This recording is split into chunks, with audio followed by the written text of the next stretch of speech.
Well, I'm very glad to see that words like violent, mob, riot, even terrorism still exist in the vocabularies of media and politicians. That shows me they haven't forgotten what those words mean. They've just neglected to use them where they've applied elsewhere in the last year plus. There's another new word they're now using to describe Wednesday's Capitol raid.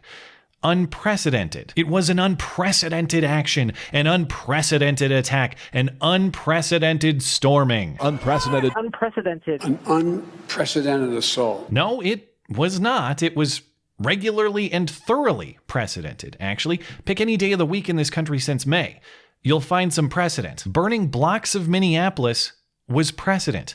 Terrorizing an entire Seattle neighborhood was precedent. Destroying the streets of Kenosha was precedent. Take your pick. Oh, but this was unprecedented because it's government property. Well, one, irrelevant. There's no special moral protection for government property over private. But two, still precedented. Holding a federal courthouse in Portland hostage for months and attacking civilians and police and killing a guy in the process was precedent. Fires throughout D.C. this summer to honor St. Floyd were precedent. Invading Senate offices and clawing at the doors of the Supreme Court to stop Kavanaugh were precedent. The reason that precedent is so important is because it makes Wednesday's events predictable, even inevitable. When you spend a year plus prior ignoring or enabling, in some cases even outright encouraging violence, you legitimize violence, and you don't get to be surprised when more violence is the result. What happened at the Capitol on Wednesday is not a shocking break from norms.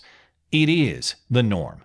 A norm steadily normalized on the otherwise sleepy watch of those now feigning outrage. And many of us have been warning of that new norm creation, of setting that precedent for months or even years. But it doesn't matter. They'll ignore that too. Even if you called out the violent mobbery then, even if you call out the violent mobbery now, even if you've called out every violent mob you have ever seen, if you dare to support this president, they will still say you are personally responsible. A final warning to our nation about the consequences of a demagogic president and the people who follow him as he attempts to push America to the brink of ruin. And that's why they use that unprecedented language. It's strategically chosen.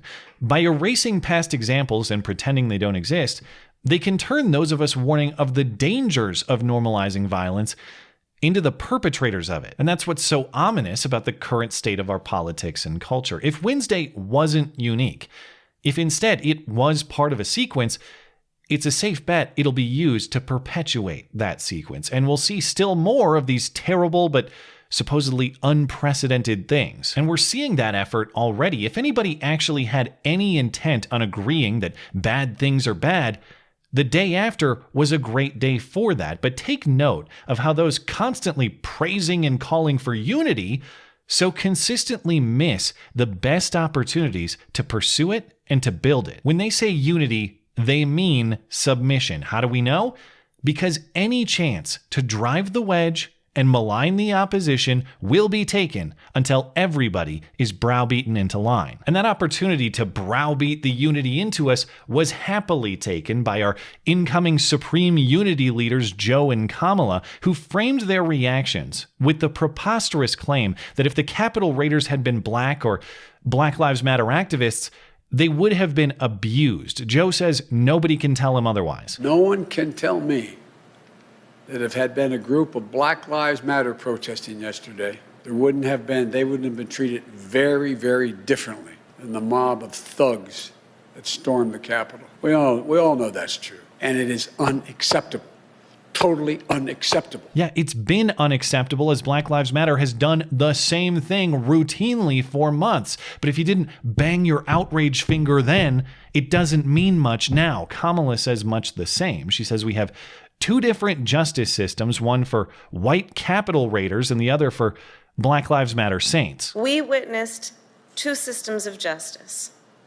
When we saw one that let extremists storm the United States Capitol, and another that released tear gas on peaceful protesters last summer. The promise of our country is that all people will be treated equally. That's what the rule of law is supposed to be about. Okay, if it's about equal treatment, then I look forward to you raising bail money for the Capitol raiders in the same way you did it for the Minneapolis raiders. Bring big publishers clearinghouse-style checks to their doors to complete the show. But more importantly, these claims of fact aren't even accurate. There was tear gas used at the Capitol on Wednesday, and plenty of it. That's not different treatment. And the DC crowd the police dispersed last summer wasn't peaceful. They were throwing rocks, frozen water bottles, and other projectiles at police. They were trying to grab police weapons. And there were caches of glass bottles, baseball bats, and metal poles hidden on the scene. But beyond those specifics, the claim is much broader. Generally, two things. One, that the Capitol raiders were somehow treated kindly, that we simply let them do their bidding. And two, that Black Lives Matter activism is generally met with a swift boot stomping. Neither is remotely true. The more credible case is actually the opposite. Just to recap how supposedly kindly the Capitol raiders were treated, one of them was outright killed by police, shot in the neck, and dead shortly thereafter. I'm not aware of any Black Lives Matter protesters killed by police in all of last year's activism. Only their killings of police, speaking of which, 60 Capitol police officers were injured and 15 were hospitalized after ongoing scuffles with the mob on Wednesday. So it's weird to say they simply let the raiders in. I don't think those injuries were 60 ankles rolled from clumsily stepping aside. Yes, there was some stepping aside that did happen, but it doesn't totally represent the day's events. And even if police did just let them by, they're obviously not just going to let them get away. There is a massive FBI manhunt underway that will assuredly receive every resource it needs from Congress. When the FBI wanted to investigate Black Lives Matter over the summer, a significant number of congressmen tried to stop them, and they won't get away with it culturally either. The media will ensure it. This is not to diminish the loss of life and the destruction that happened at the Capitol. Like every episode prior, this is another episode of violence that is wrong and should stop. But notice the emphasis. Notice how the same network that was just describing a towering inferno as not unruly, it is not, generally speaking, unruly, is now sweeping together a small dumpster's worth of trash to tell you this is the true downfall of the country. You're standing among just a little bit of the damage and violence and vandalism that took place yesterday. Yes, Savannah, you're right. There's just a sea of debris out here today. It doesn't mean what happened this week was justified or good. It means take note of what is emphasized and what is ignored. Nobody is letting the Capitol raiders get away with anything. Every scuff in that building will be under a magnifying glass until all efforts for justice and political utility have been exhausted. The other side of this claim is that Black Lives Matter activists are abused or aggressively mistreated. If there's any truth to what Joe and Kamala said, it's that Black Lives Matter activists have been and would be treated differently, but certainly not in the way they describe. If Black Lives Matter activists had raided Congress, you guys would be excusing them, if not outright celebrating them. It wouldn't be Capitol Police just letting them by.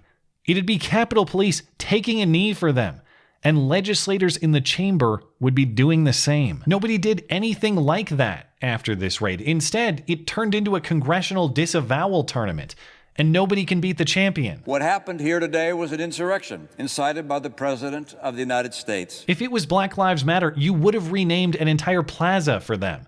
And I don't think QAnon Shaman Honorary City Park is coming to DC anytime soon. If it was Black Lives Matter, not only would Capitol Police have let the raiders by, but they would have kindly left the premises entirely, so as not to obstruct BLM's spontaneous bonfire block party. If it was Black Lives Matter, you would have let them make a home and a graffiti exhibit of the facility and called it the inauguration of love. And on top of that, every woke corporation in the country would have sent out an email explaining how they understand the MAGA cliffhanger's pain, and they're doing what they can to invest in climbing gear for his next stunt. Kamala is right about one thing.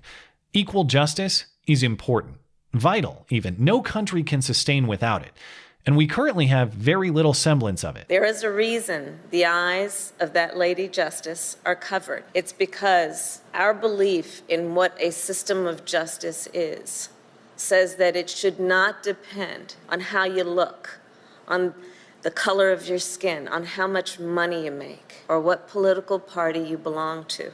Justice should be impartial. It should be applied equally. It's just impossible to take that statement seriously from someone who either advocates severe prosecution or cuts you a personal check for the same crime, depending only on if she agrees with your views or not. The only thing more frustrating than claiming that hypocrisy is trustworthy is being told it's morally superior too. And unifying under such premises isn't just morally unacceptable, it's impossible as a practical matter too. Everything Joe and Kamala said is a message from the upside down. True is false. False is true. Right is wrong. Wrong is right. There is no unifying with that unless you fundamentally flip your view of the world, and there will be no tolerance for you if you don't. So too is it upside down to believe that unity is a value for its own sake. It isn't.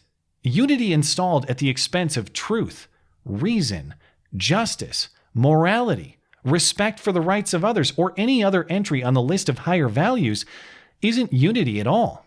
It's just submission void of any other purpose. But don't worry, if you don't submit today, 2021 and beyond will have several more opportunities for you. And sure, that sounds ominous, but in true Kamala spirit, we'll do everything we can to make it inexplicably hilarious.